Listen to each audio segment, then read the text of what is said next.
अब देखिए, जिस दौर में प्रदर्शन हो रहे हैं, जेनजी और जेन अल्फा सड़कों पर है, नेता भी समझ गए हैं कि उन्हें किससे बात करनी है और किसके वोट की जरूरत है। देखिए, इसी कड़ी में राहुल गांधी कहां पहुंचे?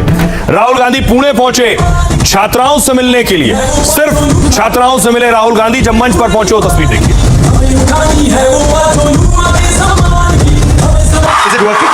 Wonderful welcome in Pune.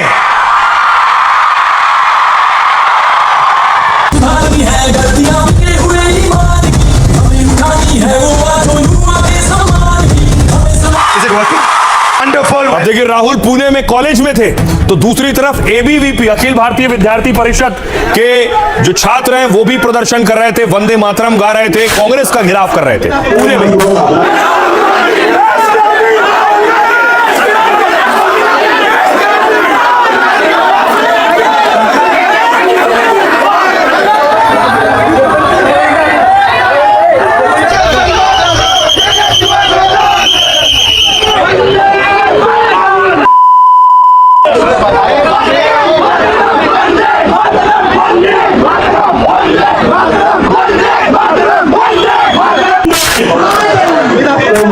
तीन तरीके की हिंसा है, सॉरी। एक तो डायरेक्ट है कि 70 crore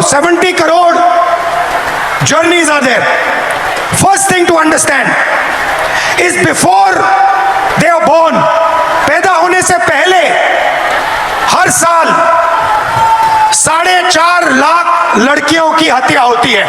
that is the first violence, पहली हिंसा।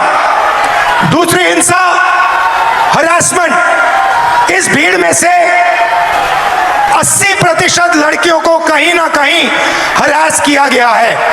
वायलेंस ऑफ अपॉर्चुनिटी, 50% महिला एजुकेशन या काम को रिजेक्ट करती है सेफ्टी के कारण। यूपी में जिस प्रकार से कांग्रेसियों ने हंगामा किया, एक कैंपस में धावा बोला, जिस प्रकार से छात्रों को पीटा, मुझे ऐसा लगता है कि ये इवेंट की ही सोची समझी साजिश थी।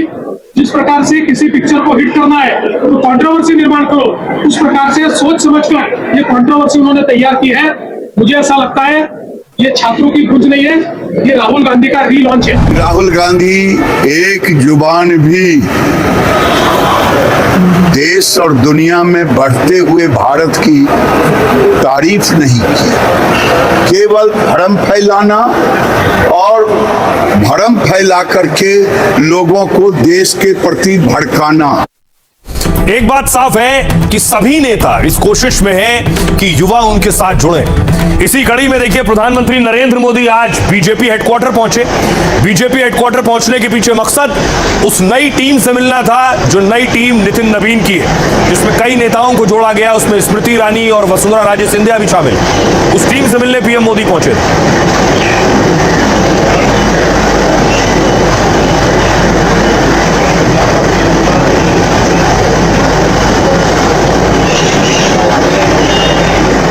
और उसके बाद देखिए, सबसे पहले पीएम मोदी ने उस टीम के साथ तस्वीर खिंचवाई है।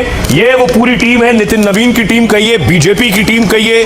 अब इस टीम पर ही बड़ी जिम्मेदारी है बीजेपी को आगे बढ़ाने की। इस टीम के साथ मीटिंग में प्रधानमंत्री नरेंद्र मोदी ने संबोधित भी किया। पीएम ने क्लास भी ली नई टीम की कि कैसे काम करना है, कैसे आगे बढ़ना है, युवाओं को खुद के साथ कैसे जोड़ना है।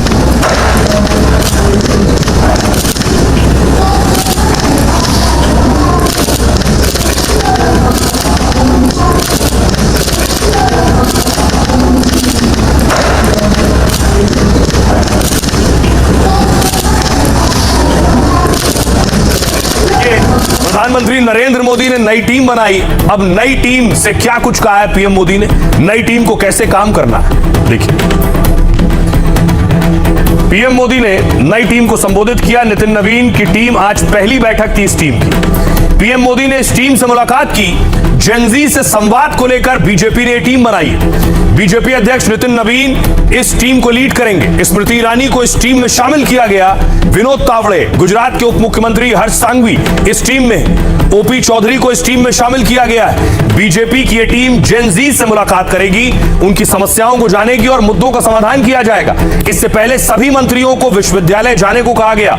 वो वहां जेन जी छात्रों से बात करेंगे। इसका मकसद है जेन जी युवा वोटर्स को पार्टी से जोड़ना।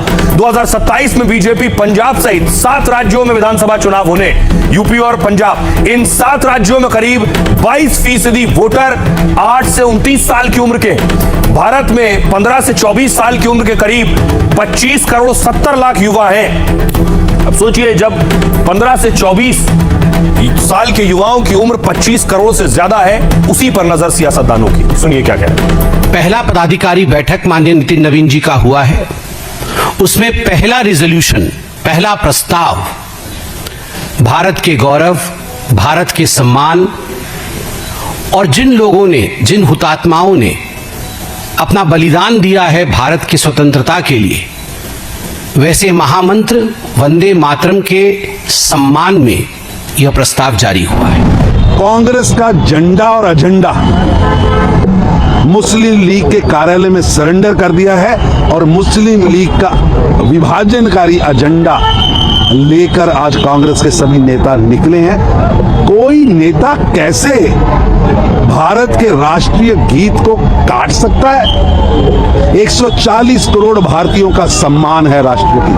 भारतीय जनता पार्टी नरेंद्र मोदी जी के नेतृत्व पर किया सेवा कार्य किया, पूरा देश की आम जनता के साथ, पिछड़ी हुई जनता के साथ, अनुसूचित जाति का साथ। अब आपको बताऊं, बड़ी बात यह है कि आखिर प्रदर्शनकारी मांग क्या कर रहे हैं, क्या क्या चाहते हैं वो जो प्रदर्शन कर रहे हैं। सबसे पहले देखिए, पहली मांग है कि जातिगत आरक्षण को हटाया जाए, इसकी जगह आरक्षण आर्थिक आधार पर दिया जाए। सरकारी सहायता, शिक्षा, कोचिंग और स्कॉलरशिप का आधार जाति के बजाय केवल आर्थिक स्थिति को बनाया जाए। मतलब आरक्षण का पैमाना जाति ना होकर आय होनी चाहिए।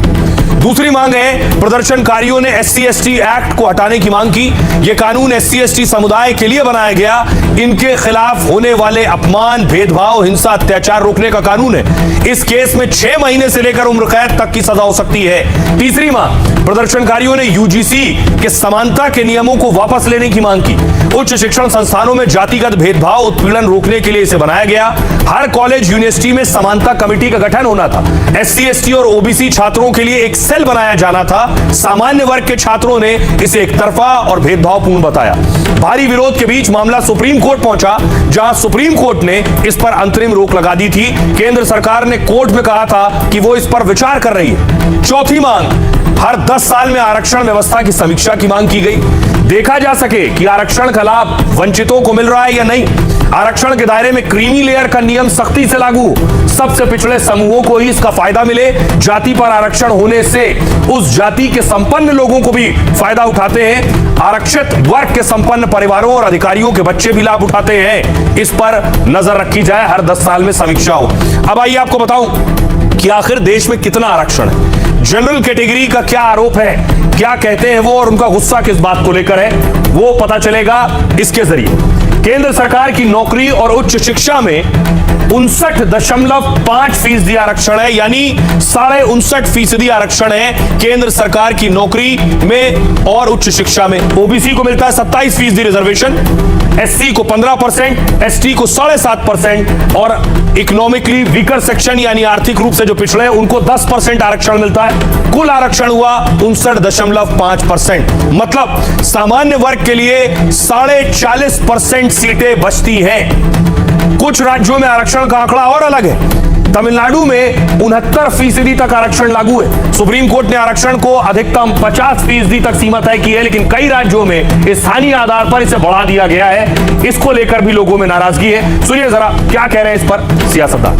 आरक्षण एक ऐसा विषय है जिसपे किसी भी तरीके का भ्रम देश में कि एक बड़ी आबादी के भीतर संशय, आक्रोश उत्पन्न कर सकता है। ये लोग किस सोच के साथ अनशन पर बैठे हैं, सरकार के समक्ष जब ये अपनी बातों को स्पष्ट तरीके से रखेंगे तो जरूर सरकार इनके साथ संवाद कर अपने पक्ष रखने का काम। हर जातियों को भी आरक्षण मिलता है, तो इसलिए आरक्षण खत्म करने की इसको अधिकार नहीं है। ये सबका संवैधानिक अधिकार है और ऐसी मांग करने वाले लोग राष्ट्रद्रोही लोग हैं। ऐसे ऊपर इनके ऊपर एक्शन होनी चाहिए। हमारे पास संविधान में मामला है, कुछ लोग दाल रोटी के लिए काम कर रहे हैं, दूसरे का पैसा लेके हमारे गरीबी का उपहाव उड़ा रहे हैं। हमारे लोग भूमिहीन है, गरीब है, उनको रुपया देके उल्टा पुल्टा बोलवा रहे हैं। तो ये भाजपा को इस पे निर्णय लेना चाहिए। जब भी किसी भी देश का समाज